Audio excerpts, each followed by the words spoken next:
Kijk, nu trekt ze toch een mes, bedreigt ze een aantal. Alleen, wat is de volgende stap? En daar moeten we voor zijn dat dat niet gebeurt. Is de sleutels? Ja. Maar eerst mooi een van het gebiedsteam naar een monta waar collega's Jedder West hadden. En die vonden het zwargelijk wat ze ontroffen. Nou ja, het is wel wat vervuild alle keer en er zit verder geen hulp op.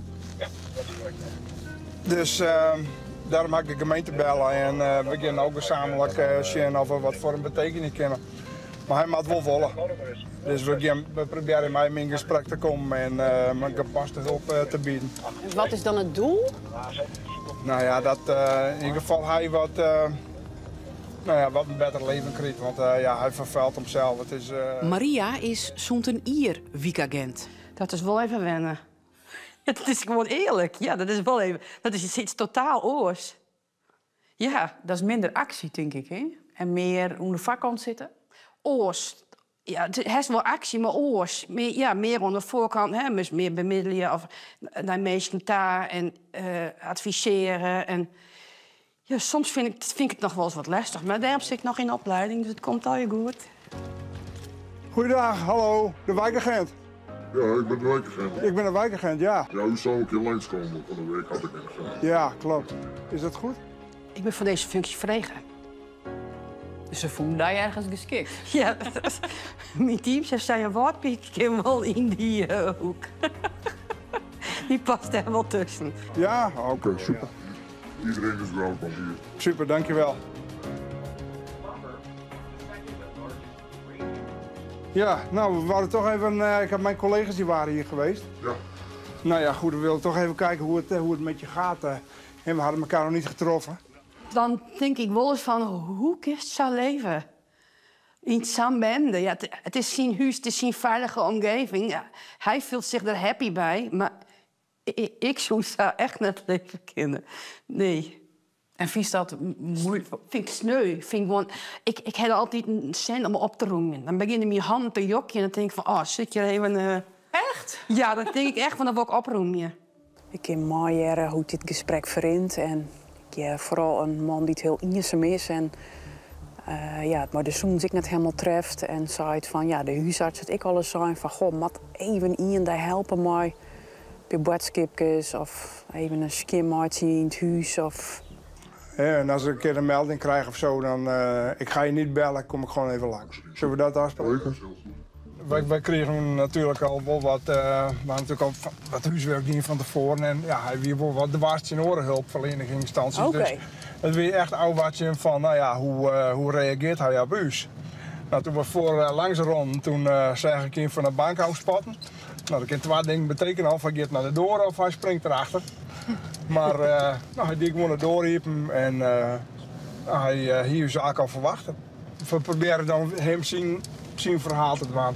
Zodat hij vertelt dan en wij luisteren gewoon, dan hopen we dat hij ons wat meer waardeert en dat hij dan uiteindelijk wel wat... Ja, en dat hij dan op een gegeven moment die hulp aanvaardt die we hem bieden kunnen. Maar hij begon er op een gegeven moment zelf voor.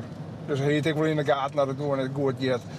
Nou ja, die had huishoudelijke hulp. Dus daar had ik verder geen meldingen meer van kregen of zo. Nee. Dus het is in het dorp en het mooie van het dorp is dat iedereen elkaar wel wat in de gaten houdt. En dat is dergelijk het geval. Dus dat is goed gegaan. Waar gaan we heen? Wij gaan even naar een gezin. Dat famke die is vorige week is die aangehouden. En mem die bellen van een beetje of wij bij haar langs gaan wonen. Dat famke zit nog steeds vast. Die heb ik dus inderdaad aangehouden. En dat ging ik over een ruzie. Wat ooit weer is gebeurd wie op squallen. Dat ging eigenlijk ik weer om niks. Maar ze heeft wel een mes bij haar en daar had ze mij Drieën. En dat is filmd door de tegenpartij. En een omstander. Ja, het is voor het famke ook best wel heftig, maar het incident zelf is ook best heftig. Ik ren mooi naar binnen, want ik ben van harte welkom. Ik kom te filmen en de ouders te interviewen. Maar later appen ze dat ze toch geen toestemming aan willen. Als er wapens bij komen, messen of andere dingen, ja, dat is heel zorgelijk. Kijk, nu trekt ze toch een mes, bedreigt ze een aantal. Alleen, wat is de volgende stap? En daar moeten we voor zijn dat dat niet gebeurt. Ik maak met jullie de afspraak dat jullie het rustig houden. En dat jullie elkaar negeren. En dat ga ik ook bij hun doen. Gewoon leven en laten leven. Nou, hey, bedankt. Ik vind het heftig. Maar dat broek erin dus ik al mijn enkelband, hè? Ik merk dan om mezelf dat ik dat jonkje zorg en dat ik dat totaal onderschat dat hij al tot zulke dingen in staat. Dat vind ik heel naïef van mezelf. Maar dat dacht ik van dat Famke toen hij op een gegeven moment in de ophoudkamer dat ik haar daar zeg zit, dat ik echt dacht van. Toen lieken ze zo lieds en zo, dat ik echt dacht van, best nog zo lieds Famke. Ik denk, waarom doet dat soort dingen? Nou, ze is achter die dikke door. Ja. Gaan we wat vieren? Heb je een bril? Nee, die heeft er. Ja. Dat is maar wel heel rap met waarom. Maar het wel scherp in deze zaak. Ja. Nou, ik zet hem hier wel even del. Maar ja, het is echt, het is een beetje moeilijk de vinger erop te lezen. Maar dit kan wel escaleren. Ja, dit kan zeker escaleren, ja. Waarom naar het bureau voor eigen makkerendang? Lekker. Is het lekker? Ja. Ja?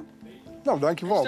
Kagor is van Molukse komaf en hij verneemt dat dat hem helpt in het werk. Soms had het wel voordelen. Ja, dat is een kleurkaart. Ja, daar ben ik heel eerlijk in. Meestal verdachten, of best ook mijn praat, die ik een kleurkaart van buitenlandse uitkomst paraat het makkelijker. Dat is mijn ervaring. Kagor is kwartlien verloren van Wiek. Hoi. Als weekagent, en zeker in zo'n week als werk zie je het, vrij drukke week is, met heel veel problematiek en achterstand en alles erop en eraan. Meestal niet het les kunnen, het schreeuwen, alcohol, drugs. En, is het wel goed om de 4, 6 hier, om daar weer een nieuwe weekagent op te zetten. Hoezo? Nou, dat is een beetje, ja, dan komt er weer nieuwe ideeën, dan komt een nieuwe weekend, maar die zitten weer, dan krijg je een oortje in aan. En op een gegeven moment, ik hier op een gegeven moment dat, nou ja, dat komt altijd met dezelfde mensen in aanraking. En op een gegeven moment op een gegeven moment had ik de energie er niet meer van. Is dat het punt dat je misschien dan wat cynisch wordt of denken van... Dan denk ik van ja, dan mag ik die weer bij die, mag ik die weer bij die. En dan, ja, elke week geeft het dan zo terug. En op een gegeven moment, dan krijg je geen energie meer van. En dan is het tijd om gewoon naar een orenweek te gaan. En dan let er ik naar de orenfamilie ta. Ik het slachtoffer moet weten dat ze mekaar gewurren litten matten. Ja, mogen we binnenkomen? Ja, zeker weten? Ja hoor. Oké, dankjewel. Ja. Zo, hoi. Hoi. Wij als politie, wij moeten zorgen dat iedereen elkaar niet weer in de haren vliegt. Nee. Ik heb het ook tegen hun gezegd. Ik zei van jullie moeten elkaar met rust laten. Niet dat het weer helemaal uit de hand gaat lopen. Een van de band van dit gezin wil graag een keer bij de politie zien. Hij kan wel een keer komen hoor, dat is geen probleem. Dat kan wel een keer. Ja? Oké. Geen dank. Dus ik kom op mijn koortje in en dat is ook al gebeurd, ja? Samen hoor ik al tenminste mem en zij. Het slachtoffer die bij mijn koor ik al zien kwam. Okay. En dan binnen wat kwere blikken en zo, dus ja. De spanning. Het stelt me nog net echt gerust, laat ik het zo zeggen. Nee. Maar wat kun je nog meer doen? Of, Ja, wat kun je meer doen? Ja, nog meer in contact blijven met mijn koor, ja, toch. En ze hebben die nummer. Ze gaan me noemen, dat wil ik gaan zijn. Ja, zijn van altijd wat is, bel mij eerst voordat je me rare dingen in laat. Oren keer moeten we weer naar dezelfde familie ta. Ja, hij is de volgende. En dan? Dan hebben jullie 3 kinderen vastzitten. Dat kan toch niet? En iedereen is er helemaal klaar, iedereen is bang voor jullie. Waarom?